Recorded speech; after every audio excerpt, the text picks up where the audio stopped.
Good morning, true crime friends. How y'all doing? Listen, it has finally happened. The case has finally started. The state of South Carolina versus Zachary Hughes. Y'all, this case is really next level. I have a whole entire playlist about it. It's called the Rose Petal Murder Case, the Rose Petal Case, something like that.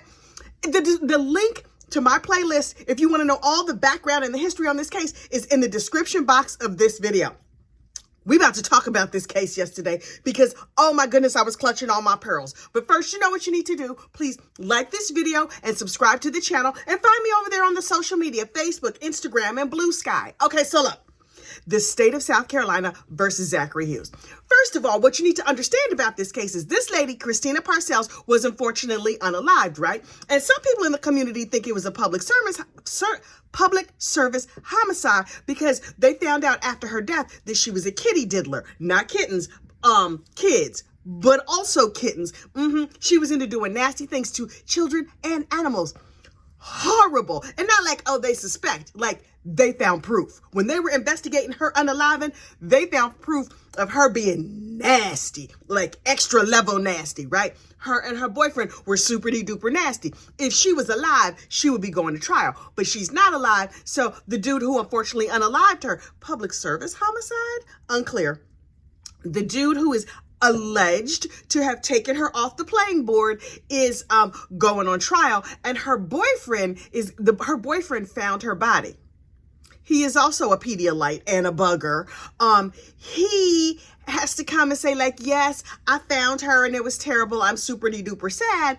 But here's the thing. The defense is like, can we point out the fact that he's a Pedialyte? I mean, I think the people of the jury ought to know. And the judge is like, I'm gonna need to think about that.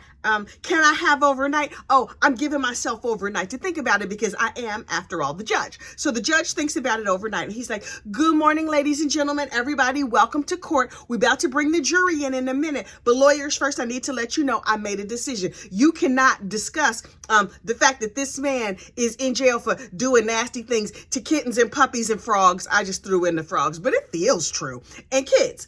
And so the defense is like, dang.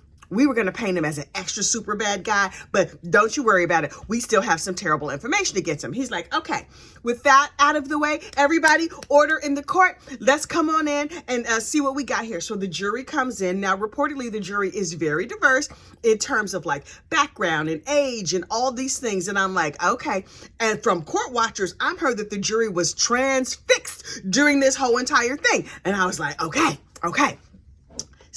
Go on with your opening statements and break it down. Now, I had planned for like, it's probably going to be like an hour or something of them explaining this very complex case. They wrapped up their opening statements quick, fast, and in a hurry. They were like, hey, jury, hey, listen, welcome to court. So look, this is all about Christina Parcells. She's no longer on this mortal coil. May she less. Please no. I'm not quoting what the state said. I'm giving you the spirit of what they said, right? So they were like, we're not going to worry about anything else. Put blinders on. There's a lot of outside stuff. We are only going to focus on Christina. And I was like, okay. If I was on this jury knowing nothing about this case, I'd be like, okay, isn't that what we always do? What are you trying to not say, sir? But okay. He was like, this started as a custody battle. Christina was in a custody battle with her baby daddy, and Zachary, the defendant over there, he inserted himself into this custody battle, and he did terrible things, including send nasty pictures of Christina so that people in her neighborhood would not like her. And that's all we're going to focus on. Please avert your eyes from anything else. Please only focus on that. And I was like, state, I feel like y'all trying too hard. Okay. And so I was like, okay, but what the defense gonna say? Because I'm dying to hear what this defense has to say. And the defense stood up and was like, our case will speak for itself, and sat back down. Honey, opening statements were over like boom, boom, boom, just like that. And I was like, on so many levels, this case is not what I expected, but you know, I'm here, I'm perched, I'm ready to go. And so the state gets up there and they were like, okay, we're going to call the 911 lady. And the 911 lady was like, we take 911 calls. They're all recorded. And here, let me play the call for you. And you hear Christina's boyfriend, Bradley Post, finding her. He's like, hey, 911, listen, I mean, honestly, if I find myself in a situation where I need to call 911, generally I'm mildly hysterical. You may or may not have guessed I'm just a skosh excitable just in regular life when nothing is going on. So if I need to call the 911, I'm just like, oh my goodness. He was like, hey, 911, how you doing? Listen, I just got to my girlfriend's house and she's no longer on this mortal coil and there's a weird smell in the house. We had not heard about the weird smell before. What was this weird smell? What exactly was happening? What did it smell like? Did you bring smell samples? I kind of want to know. And the 911 lady was like, okay, so I'm going to walk you through CPR. And he was like, yeah, no. And I was like, no. He said, no. Are you allowed to say no? He was like, listen, I don't think that's going to work out good. So just go on and send the cops or something. I have other phone calls to make. So, in my opinion, now I am not on the jury. I am part of the court of public opinion. Something about this seems weird. They were like, well, no, we are very comfortable walking you through CPR and we can help you and maybe you can save her life. And he was like, listen, yeah, no, it's going to be a no for me, dog. It smells weird in here and I'm wearing a suit and there's blood. So, no thank you to the CPR, which by the by, I didn't know you could say no thank you to CPR, but I guess we're finding this out in these cases. He was like, she's not viable. Her eyes are open. She is looking a mess. I'm going to go outside, though. Just have the people meet me outside. Thanks so much. Bye. And he hangs up the phone. And I was like, that is an unusual 911 call, but maybe he's just a calm, cool, and collected sort. And I'm like, okay, that was just a 911 lady. Let's see what happens. Then the cop shows up and he's like, here I am with the body cam. I'm going to show you everything you need to know. And you see him pulling up to the house. It's a very nice block, very nice street and everything. And then you see outside Bradley Post, the boyfriend, dressed in a very nice suit. He looks very fancy. And he's like, there's a weird smell in the house and my girlfriend, my fiance, is no longer on this mortal coil. And I was like, okay, he still seems a skosh too calm for me. Sir, I'm not saying everybody has to be like all spun up and hysterical, but I would think you would be slightly more spun up and hysterical. And he was like, wait, let me finish my call first. Sir, your fiance is DEAD. Maybe you should have them rush in case there's like a little flicker of life or something in her. Maybe she just got like taken out a minute ago and maybe they can bring her back to life. And he was like, y'all go on and take a look at her. I got to take this call. Okay. Yeah. So yeah, go ahead. And so he takes a phone call and then he's real casual. And I'm like, he's sus, but okay. I don't know all the details. So the police go inside. They're like, hello. Oh yeah, she's extra strength dead. So I'm not going to do the CPR. Ooh, it smells weird in here. What is that smell? The police officer described it as a strong chemical smell. I'm dying to know what this chemical smell was. This part is fascinating to me and a big distraction. And I feel like the state is saying, don't look over there. Just focus on the dead body on the floor. And all I want to do is look over there because, I'm not real good at paying attention and following directions. I know this is shocking news to you, but it really, really is. And then the police go outside. They're like, okay, we're so sorry for your loss. We're sending over somebody, the meat wagon is going to come and take her off the floor and everything. But listen, we have some questions for you. And he answered a couple questions and then he was like, I don't want to talk to y'all no more. Your beloved is dead like a carp on the floor and you don't want to talk to the police. Okay, Mr. Man in your suit. Okay. And so the cops are like, this Mama Luke is weird. I don't know what's happening, but there's something more happening here. And I was like, okay. And then the cop gets off the stand. Please hold. I got to get myself a sip of coffee. Hang on. So I was like, there's a lot more to this story. I thought I knew this story. I've done a whole bunch of podcasts and videos about this story, but clearly there's a lot about this story that I do not know. So then they bring Bradley Post in. The state of South Carolina calls Bradley Post. Now, in the body cam video, Bradley Post was like, he's in a suit and he's looking very spiffy and he's all well put together and everything. When he showed up in court, not so much. He was doing the shackle shuffle. When they got your feet all shackled together and you can't really walk. He's clearly in jail in the orange jumpsuit. The jury was like, wait, what?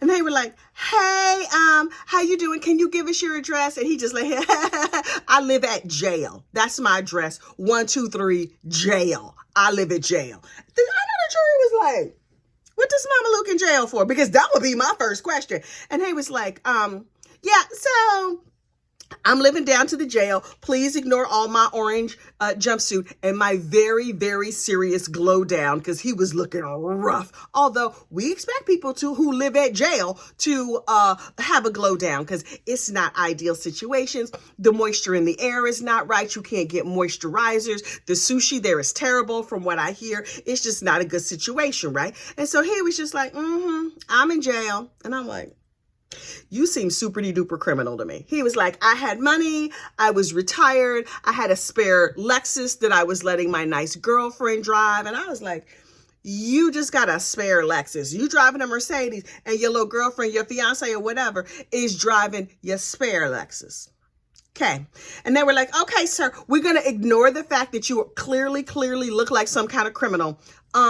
Tell us what you saw. He was like, well, she was dead over there on the floor, and I walked in and I saw rose petals, and I was like, yeah, she gone. So what you want from me? So I called the police, but then, I had to go. I didn't want to keep talking to police because I don't really like the po-po like that. That's not what he said, but that is the spirit of what he said. And I was like, okay, some here not right.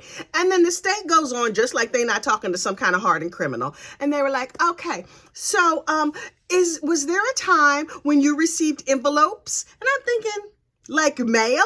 Doesn't everybody get mail? And he was like, oh yes, there was a time when I received envelopes. You see, my girlfriend was in a custody battle, and I was lightly helping her out, but I was not like really paying all her bills, but I was helping her out a little bit. I let her drive my car. And at one time somebody sent me envelopes, and it was pictures of her in the undress. She was in the all together. And inside was a note that said, we're going to send these pictures to all your friends and neighbors so everybody knows that your girlfriend likes to take her clothes off and takes pictures. I don't think there's a law against that. So I would have been like, okay, whatever. This is maybe embarrassing, but not a big deal. And then the state was like, okay, was there more to that? And he was like, I mean, no, I just felt like it was her baby daddy trying to embarrass her. So I was just like, I don't know what this was supposed to prove, but I was not really worried about it. But I was engaged to her, and she had a beautiful wedding ring, and I just felt like someday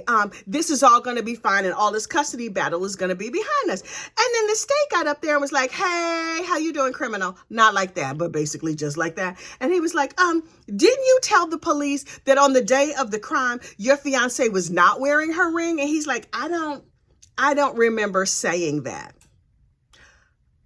Okay. Sure, Jan. So he was just like, yeah, I don't. So I'm like, oh, so maybe this was a robbery. Somebody broke in to like rob the house and take the cocaine. Oh yeah, they found cocaine there in the house, in the same room where her body was. Okay, so the wedding ring was gone and there was drug materials there. Although if somebody was robbing a place, why wouldn't they take the cocaine? I don't understand. Anyway, so he was like, I might have told the police she wasn't wearing her ring. I do not recall. Como se dice en inglés. I don't know what you're talking about. And they were like, okay, sir, are you facing several charges? He's like, I'm facing 9 charges. 9, you say? As a juror, I would want to know exactly what all 9 of those charges were. But clearly, that's not going to come out in this case. Okay, fine. So you clearly are an accused criminal. I'm looking at you crazy. And then the defense was like, what do you do for a living? How old are you? What's your whole story? Like, not all at the same time, but that's what they asked him. He's like, I'm 69 years old.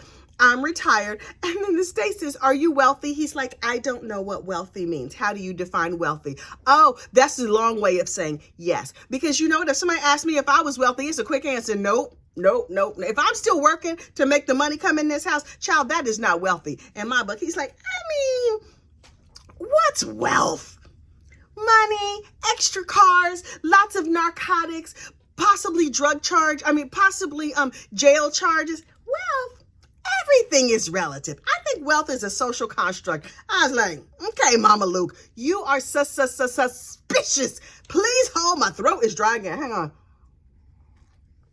Then he goes on to say, when he first started dating Christina, she gave up custody of her child to her baby daddy. And I was like, that seems like an odd choice. She had a 3-year-old child and she voluntarily gave up custody, and then she changed her mind, and then they were having a custody battle. Okay. And then the defense attorney did a good job, and he's like, let me point out one more thing. I know this is probably embarrassing to you, but I got to bring it up. And I was like, I'm leaning in.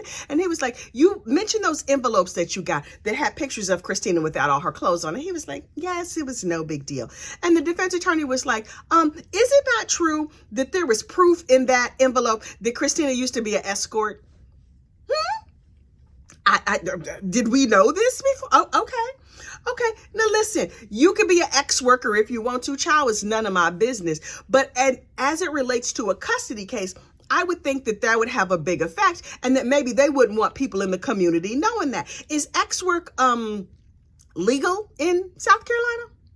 Something tells me no. I mean, maybe it is in Nevada, but something tells me in South Carolina, ads of your fiance being an escort, I don't think that's going to go good for you. And then Bradley was like, Can I please get off the stand? Before I voluntarily stopped talking to the police, because I ain't want no parts of the popo, because as you can see, they got me all hemmed up. I'm over here in an orange jumpsuit. What you want from me? He was a little bit feisty, and I was just like, okay, sir, you were throwing in extra information or whatever. Go on with your shackle shuffle and go on back on off to the jail and enjoy yourself a nice bologna sandwich for lunch. So he's like, I think I'm done. And then, he waddles away because his legs are still chained together. They had the CSI lady up there. She's like, they found some narcotics that apparently smell good. But she was not sure the amount. Well, over here, my notes say amount ? I don't know if that meant she wasn't sure, if that means I'm not sure. Frankly, I think they had an amount, but personally, I don't know what a serving size is. So maybe the amount they had was a lot, or maybe it was a little bit. Maybe it depends on like your nostrils or your state of enjoyment of that particular narcotic. I don't know. Last but certainly not least, child, they had the neighbors. They had everybody who ever lived on that block on the stand. And it just was like neighbor after neighbor after neighbor. And I was like, yes, they had a ring cam. Yes, sometimes the ring cam went off when they didn't want it to go off. And yes, everybody's ring cam, or at least all the people they called the court, caught a teeny little snippet of this case. I'm going to summarize and tell you what they saw. They saw a dude standing on Christina's front porch. Initially, they didn't even know how he got there. They saw a dude standing on his front porch, but he was teensy and grainy. You couldn't even tell. It's like, is that a person? I'm not even sure. You see a person go into her house, come out a few minutes later, get on a bike, and ride away. And I was like, okay, that seems like the dude who could have done it. And they were able to tell that it was a white male with like a little bit of facial hair, possibly reddish. And the defendant is a white male with a little bit of facial hair that's like, sort of strawberry blonde, sandy, whatever. And I was like, okay, y'all, they had this one neighbor. Now look, the way I love a nosy neighbor. There are few things I love more than a nosy neighbor, because ring cam and nosy neighbors, they be out here solving crimes. And this neighbor was like, I saw it all. She's a retired lady who lives across the street, and she was sitting in the window with her cup of coffee. And I was like, say more, ma'am, say more. Ooh, I feel like you are my spirit animal. Hang on. So she says, she's sitting in the window sipping her cup of coffee, and she sees some shifty mama Luke ride up on a bike.